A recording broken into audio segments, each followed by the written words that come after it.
Everyone, Kathy the Vegan Prepper here. Thank you so much for joining me today for a Kathy chat. Let's get into it. Vegan Prepper. Vegan Prepper.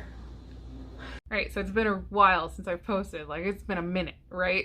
So I thought I would just come back just sort of with a chat and like a life update. It's the day before Thanksgiving, you know, there's a lot of stuff going on even still, but I thought, you know, I'm just gonna take a few minutes and we're just gonna chat and hopefully you guys appreciate it. I have missed you.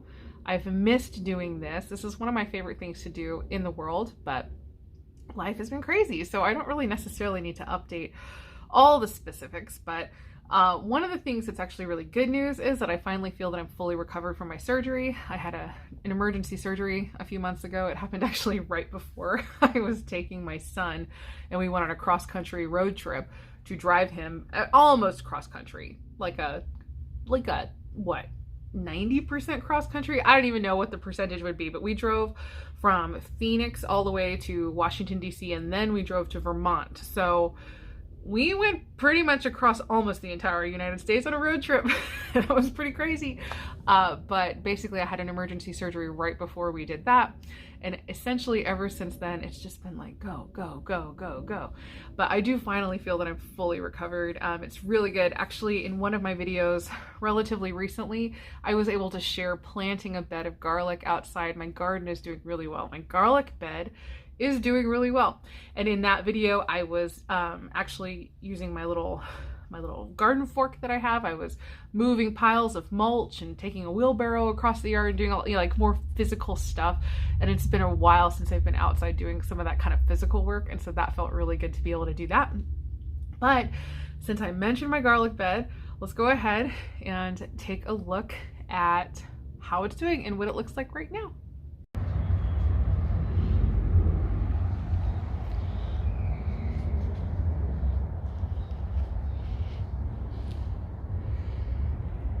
All right, so those have been in the ground just over 3 weeks. I'm very impressed with their growth. We planted a total of 50 cloves. They are from Azure Standard. Azure Standard sells an organic variety of garlic, a softneck variety. So that's what we're planting because I was actually reading that softneck garlic is the type that you want to grow in a hot, dry climate. That's definitely what I have here in Phoenix. And so cross your fingers, pray, bless my little plants with me that, you know, around April, May, we will have a wonderful crop of garlic and it will be the first step towards becoming fully self-sufficient in garlic, at least. So I am looking at, in 2024, this crop, 50 heads of garlic is not enough for a full year plus planting. Hopefully it is enough though that I'll be able to sort of calculate based upon our usage, because once I bring it in and it gets cured, my plan is to start using only the garlic from my garden for any garlic that we're using just like in the house, so that I can start calculating how much garlic do I need to plant in order to be self-sufficient for a year. I'm estimating anywhere between 3 to 4 heads per week, kind of depending on how many cloves they get, because the softneck varieties of garlic get much more cloves, and so, or they get many more cloves.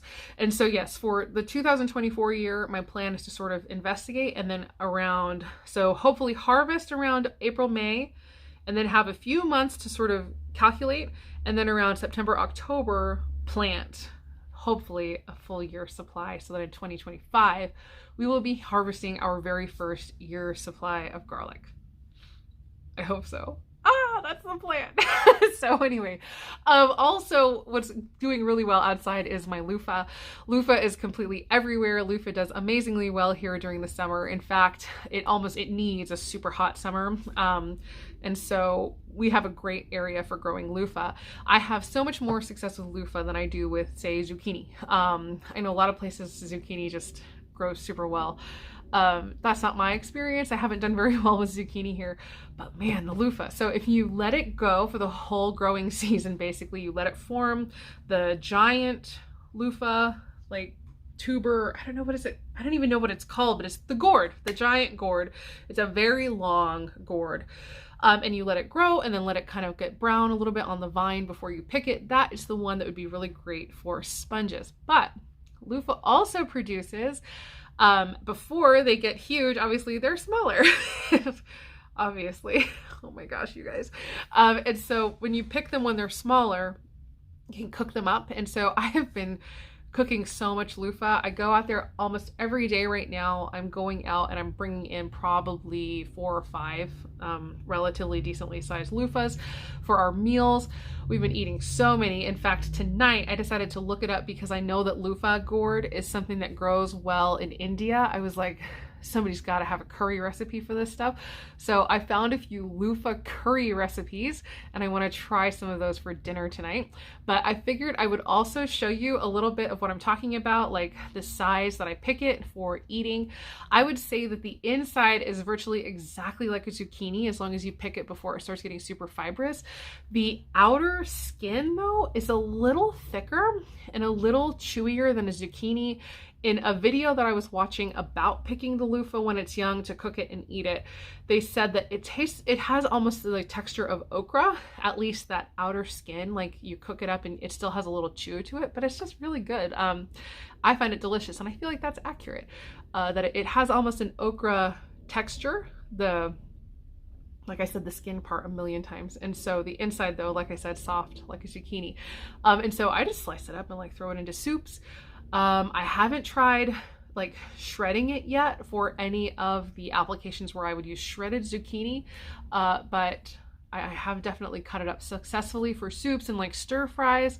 I've put it into my breakfast bites that I have a recipe for, and I don't know, like it's just been really great just having essentially a zucchini vegetable to throw into stuff. And so that's been fantastic. I will go ahead and also, like I said, I'll show you a little bit of what you want to look for and when to pick it. And yeah, because I know for a fact that I've got some out there. I also know for a fact that I let some go, and I'm really like, I need the Luffa to be done because I want to move my garden bed so that I can start setting up my garden again. We had some drama with the garden this last year. If you've watched any of the gardening videos, you know I had to basically deconstruct my whole garden, and then we found out that our supplier of vegan soil has kind of disappeared, and so we're looking for a new soil source, and it's just been interesting. It's been an interesting thing. So that's me. That's my problem because of my ethical code. I'm not, using any soil that has input from the animal agricultural industry. I feel like that makes sense. But I also want to say that I know full well that there's no such thing as a vegan ecosystem and that every ecosystem in the world has animal input. But obviously in nature, it's natural and it's not, I'm not anti-nature. So I am anti-animal agriculture though. I'm vegan, okay? I'm not judging, and it's okay if you're not vegan. You can watch. I'm just like, this is my personal problem, so we're gonna stop talking about it and go ahead and look at the Luffa. Here's one spot where the Luffa are coming over the rosemary, and here's 2 that I meant to grab, but I let them go a little too long. So these will become sponges now. But down here is a pretty dramatic example of what I'm talking about. So like these 3 are just going to be sponges, but these can get picked to be eaten. This one, gosh, oops, sorry. This one might be a little too far gone. Oh, I don't know. I think it's okay. Maybe down here it'll be a little too thick, but I'm going to cut this one. And that will be probably curry. This guy, gosh, I'll cut that one. So that's a decent size too. These I will probably end up cutting tomorrow, or maybe a couple days on this one. This one, I guess I will go ahead and cut this one today. So there's 3. And now, like this one, oh gosh, I'm not even showing you. This one I think I will let go a little longer. Okay, this one too, I'm gonna let that one go a little longer. Okay, and here, This one's looking pretty perfect. So I'm gonna cut that one. Oh, the dog heard me. I have to try to find it. Oh, there it is. Okay. Ooh. So I'm just gonna keep cutting and I'll come back and show you my haul. This might be the last one for today. And see, here's even a couple more. So they're just exploding everywhere. This one I will give a little longer.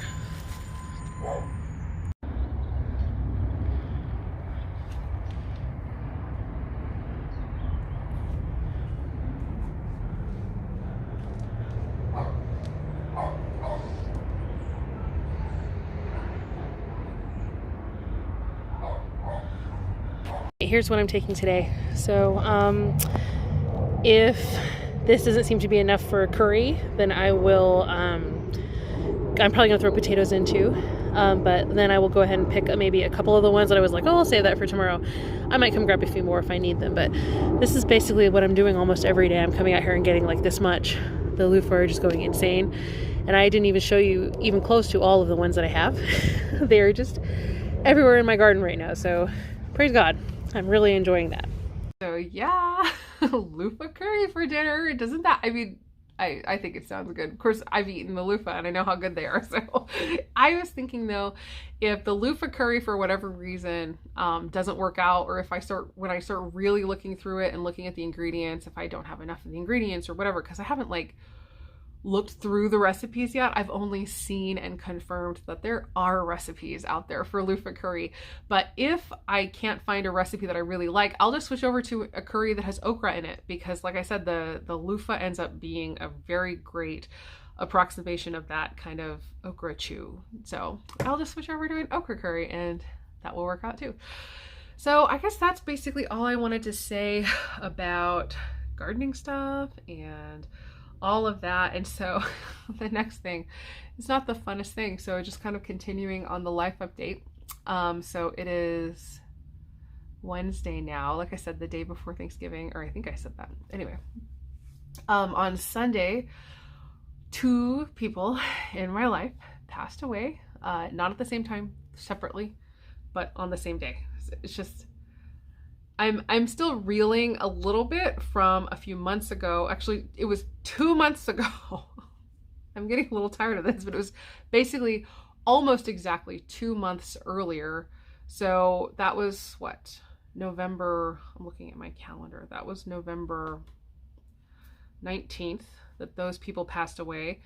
And then it was September 15th and 16th that 2 other people passed away in my life.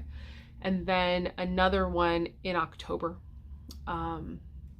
October 18th, actually, I think. So it's been like a month apart.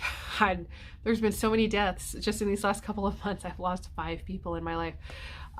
Just random, you know, again, kind of all disconnected. I have been very blessed and just very, I don't know, blessed. Blessed is the right word. I don't need to search for another one. To move in many different circles, in many different areas in life. And so the kind of sad thing is, I guess right now I'm just sort of losing people, kind of disconnected from each other. So it's been really weird. I have to say, like, and I hope weird is not an offensive word. It's just strange to think automatically like these people no longer exist on this earth, you know, and I know I'll see them again because I am a believer. I am a Christian. I believe I'm going to see them in heaven, but it's just still weird and very difficult and very strange. And so that has put my mind beyond the obvious sadness, and I'm very consciously not going there, of the sadness of losing these people. And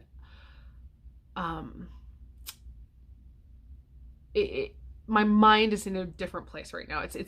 I'm thinking about things, and I can't help myself being a prepper, thinking about things that I want to do in my own life to prepare, right? For potentially my eventual death. What does that look like for my family if I don't put certain things in order? Things like that. I think this is normal. People think about that. But I think that prepping, honestly, like I've talked about many times, it's on so many levels. It's essentially just being conscientious about the future, That's basically all that prepping is, I think. But prepping as most people think of it, you know, more like disaster scenarios and things like that, I feel like it just ends up going maybe farther than most people do. I think that there's a lot of people out there, for instance, who meal plan, or who set up a will, or who do, you know, prepping type stuff, but it's not, you know, because they think, you know, bad weather's coming or whatever. They're not prepping for a disaster, so they don't consider themselves preppers. But I think most people, if they are wise and conscientious, they are preppers, at least on a little bit of a level, or a certain level. And it's really important for us to kind of just be, like I said, just be conscientious about the future in all areas. And so my mind and my heart have really kind of turned towards prepping in certain ways. For me, it comes up every single time, like decluttering and cleaning. So I have this little corner that was completely covered in books, and I was like stuff, like I had bought all these books and I didn't know, you know, like I needed to put stuff away and reorganize my bookshelf, and it had been sitting like that for forever, and I finally got that cleaned up, and I'll show you like a little clip of that.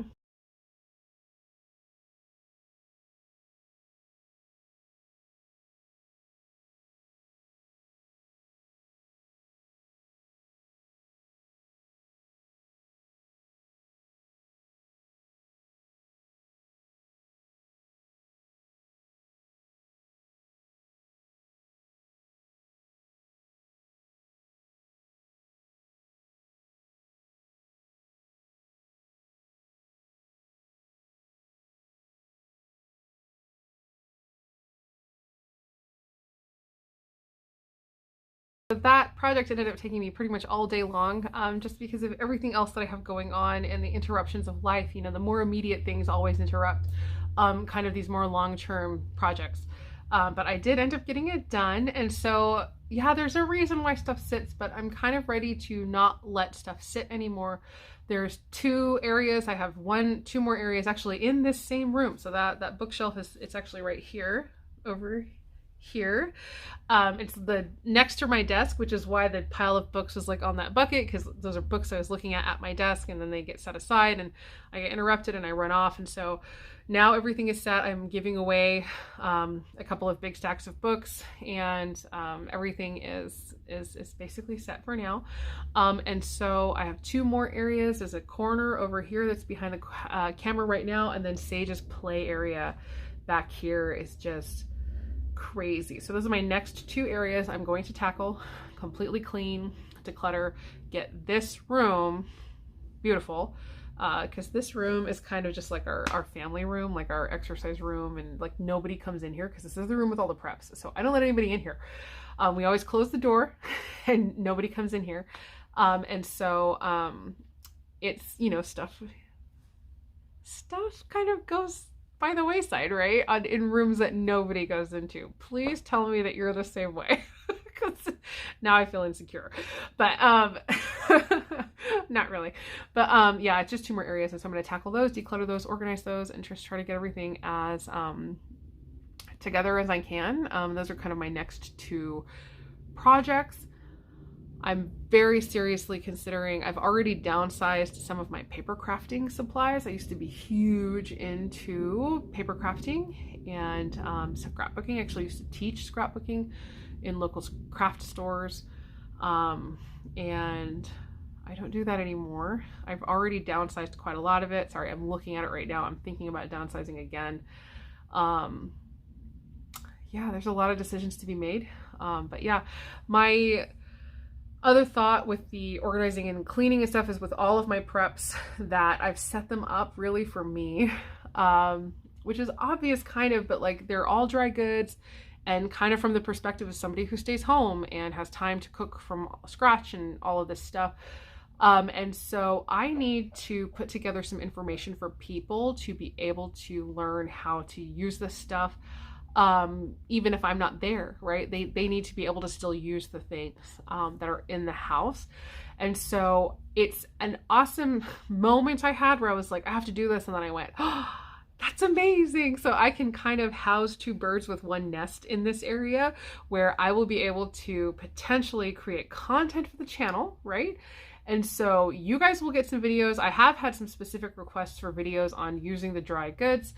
And so whatever I think of that I need to think of to teach anybody about using bulk dry goods, because it feels like, but you just throw it in a pot with some water and you cook. Like, it feels like there's no special information there that's needed, but I think that there is. And so I want to go ahead and create that.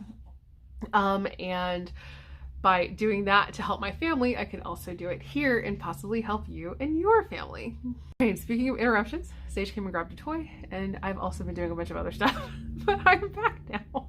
And so yes, suffice to say, I will do my absolute best now to stop belittling what I do each day and to recognize that what I do is unique and special, and it could be very helpful to people, even if I think it's overly simplistic and I shouldn't be sharing about it. So I try really hard to walk this line between being helpful and not being condescending. I know that sometimes when you give too many details, there are people out there who will feel like you're being condescending. This is just kind of from my own experience as a teacher. Like I said, I used to teach paper crafts. I think I said that. I may have chucked a take that talked about that, but I did used to teach paper crafts. I was very surprised in one of my classes where I had to physically stop the class because a brave person raised her hand.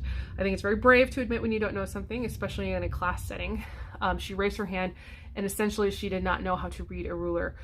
She didn't know what the eighths markings were, and we were talking a lot about measuring in eighths and measuring in quarters and all of that, quarter inches, eighth inches. And so there were a few other people who said, yes, I don't really know what an eighth of an inch is either. And I had to stop and draw on the whiteboard, and we had to stop in the middle of the class and basically have a lesson on fractions in the middle of my paper crafting class so that I could teach them how to read the ruler. We had to go all the way back to fractions because, so for instance, you have 1/8 of an inch, but then you have a quarter, which is 2/8, and then 3/8, and then a half inch, which is 4/8. And then, you know, so I had to physically draw it out and kind of explain, well, this is a quarter, but that's also 2/8. And like I said, have a fraction lesson in the middle of class. And so it's very brave to say when you don't know something. In fact, I think that people who are willing to speak up and ask questions are, yeah, just very brave. Like, people get treated like they're stupid for not knowing things, but honestly, every single person who has learned anything in their lives, if you learned it at some point you didn't know it. So you might be faced with a person who just doesn't know something that you already know, and now this is the point where that person can learn it, and now in a few years they'll get annoyed when they're watching a YouTube video and somebody's explaining a concept that they already knew. But you know, at some point you had to learn that. So anyway, yeah, I guess that's it. So I will do my best to start creating more content and try to figure out how can I do it so that it doesn't seem condescending and it's just helpful, because I don't ever want to be condescending. I'm just not like that. I don't have that in me. I really don't think I do. I don't know. Anyway, I hope I don't. So, okay, next thing. Let's move on. We got to finish out this video. The next thing that's really been on my mind is my hair. Weirdly enough, I've been growing it out. You probably have noticed. Now, granted, I've gotten to where it's gotten pretty long, but it's super scraggly. I recognize that this is not healthy down here, and I need to trim it. But I told myself I'm not going to cut it for the rest of all of 2023. So however long it has been since I started that, it's been almost a year. I just wanted to see how far could I get if I don't let somebody at my hair who's probably going to chop off 5 inches, just because it seems like literally every time I go to a stylist to get my hair trimmed, they chop off 5 inches of my hair, like every single time, like a huge amount of my hair. And then because my hair is wavy curly, which you might not be able to tell right now because it's been a day or two since I've washed it, so there's a little grease, and so once that happens and I brush it, it stays pretty straight. But then because my hair is wavy curly, if you cut me to here, my hair will go up to here, you know. So it's a lot to deal with. And I feel like it's the fineness of my hair. When it's wet and you comb it out, it looks like it's almost not there. So probably there's a lot of stylists out there who just are very inexperienced with cutting people's hair who have fine hair, and then they end up chopping off a ton of extra because they think it's damaged when it's not. And so, for instance, let me show you how fine my hair is. So you see it's filled out. It is not thin. So like there's my part. I don't have like balding anywhere in my, now let me find you another spot in my scalp. It's hard to do there. And so there's no balding. I don't have hair falling out. That's when hair is thinning. So if you have thin hair, that means your hair is falling out. But fine hair means that your hair shaft is much smaller than a person who does not have fine hair. So I'm going to take every single hair that is on my head and twist it. And you see, it twists down to something that is less in diameter than a dime. Okay, it's crazy how small my hair gets. So fancy updos, braids, whatever, I can't really do any of it. My braid is like this thick of every hair on my head, and that is if I fluff it. So it's kind of crazy, but I mean, praise God, it's not falling out. And it's just something that I personally deal with. It's my hair texture, and so I'm keeping it away from stylists and doing my absolute best. I just want to see, what is the terminal length of my hair? At what point will my hair not grow any farther? I want to find out what that is. I've never been able to find that out in my life. And so this year I was just seeing what would happen. Next year, I'm starting to think about strategies. I'm going to let my husband trim my hair, because he will actually listen to what I say. And he will respect what I say. When I say, cut off an inch or two, he will cut off an inch or two, because he knows what an actual inch looks like, right? That's the other thing with stylists. It's like you tell them an inch, and then it's like, show me on your comb, please. What is an inch? And they'll show you like an inch and a half. It's like, that's not an inch. Okay, so we're gonna say 3/4 of an inch. Show me on your comb, so you have to really get with anyway. Ideally, you are finding a stylist who's experienced with your hair texture. But I don't think that there's a lot of people who have a lot of experience with this hair. But what was I going to say? Yes, my husband will actually listen to me, and he actually knows what measurements are. And so he will be able to trim off only, the most bottommost pieces of the most kind of damaged spots. And I'm thinking next year, when I'm continuing to grow, I'm very seriously considering beginning to cover my hair and doing like head wraps, like a tickle or, whatever, and doing hair covering every day to protect it and keep it safe, and see how long can we get it. And so I'd be covering probably about 6 days of the week is my plans, because I was thinking I wouldn't cover when I go to church, which is kind of funny because it's the opposite of what a lot of people do. But I don't personally believe that I have to cover my hair. I don't believe that I'm under obligation to do so, even as a Christian. I know that there's people out there who disagree, but that's not the reason why. But I also recognize that there's a beautiful thing that happens when you cover your hair, because I have done it a few times in my life. And there's just times I love to do it, for instance, when I'm cleaning or cooking. Like if I have a day that I'm really doing a ton of cleaning or a ton of cooking, I like to put my hair up into a head covering, and it feels almost like, for one, it feels like putting on a uniform. Like now I am working in my home, and that is what I'm doing, right? And I can get a lot of stuff done, and I can focus. But the other thing that I have found is on days when I'm feeling stressed or overwhelmed, if I do it, it ends up feeling almost like a security blanket, like a weighted blanket or something. And it's like it just calms you down. So anyway, there could be, a huge number of reasons why it is a good practice. Honestly, it's another one of those things where it's almost universal that women kind of cover their hair. And you think, I don't know, there's stuff you read online, it's, whatever, oppression, and it's all this, and it's like, no, honestly, if you think about it, I feel like there's a huge practical aspect to it too. Don't you think? Like if you're cooking over an open fire, for instance, sparks flying and landing in your hair, or if you're working outside in the fields, cover your hair and keep it safe. Especially because for a very long time, it wasn't a thing that women would have access to showers, right? They wouldn't be able to just immediately get it clean if they happened to, have an animal splash mud or something worse onto their heads, working with livestock or whatever way back in the day.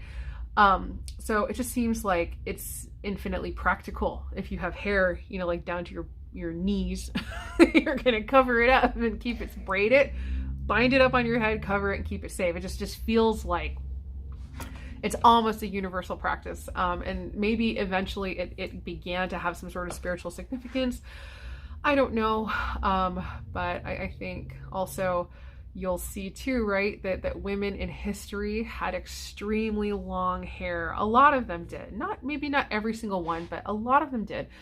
And so were there practices that they did that made it easier for them to grow long hair versus today that a lot of women seem to have trouble growing their hair long. And maybe a lot of it is just not covering it, not braiding it, not protecting it.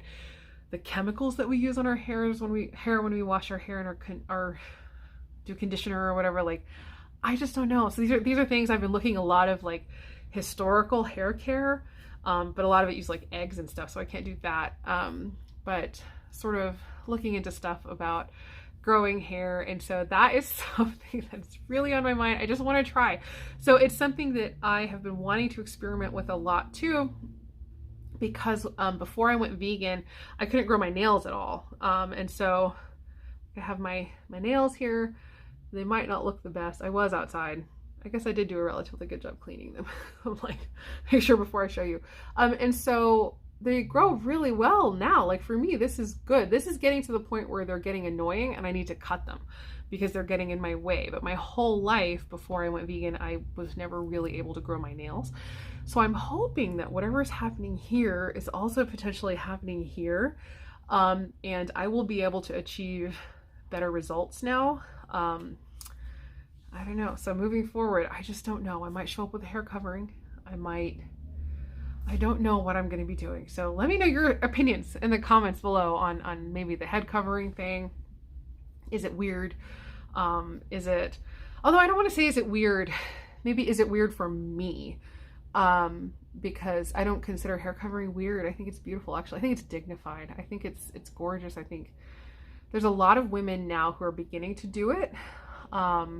It kind of fell out of favor for a long time, and now a lot of women are starting to again. I've joined a wrapping group on Facebook. It's called Rapunzel. It's WRAPUNZEL. So Rapunzel. It's like super clever, and there's a website and everything for buying wraps and stuff. So I've joined the community and I like their philosophy, and I've been looking into a lot of that. So I might use some Christmas money to get some stuff, and I might show up with a hair wrap. But that's a lot of what's going on, is trying to protect my hair and do more historical growing methods. So I don't know. Anyway, I guess that's it. And so there's my update for anybody who got this long. I appreciate that you're still here. And hopefully I can start coming out with more of the actual content. But I still will do some chatting videos, because I know like over 1,000 of you subscribed to me when all I did was just talking to the camera. So I know that there's some of you out there who like this. And so I will also continue to do that. And anyway, as always, I hope the rest of your day is good and your life stays wonderful. I hope you have an amazing Thanksgiving, and yeah, yes, see you guys later in the US. If you're in the US, have an amazing Thanksgiving. And then I guess that's it. Talk to you guys later. Bye.